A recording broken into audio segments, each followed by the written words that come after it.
Decision making accelerates when you're able to connect the data, when you're able to analyze the data faster, when you're able to semi automate your decisions. It's unrealistic to expect that AI will fully automate all these tasks.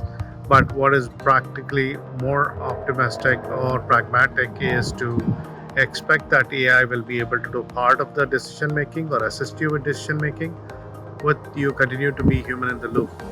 And when we roll out a platform or GenAI agents, we package all the domain, data, experience, focusing on one problem at a time, like forecasting, defect detection, preventive maintenance, or inventory positioning.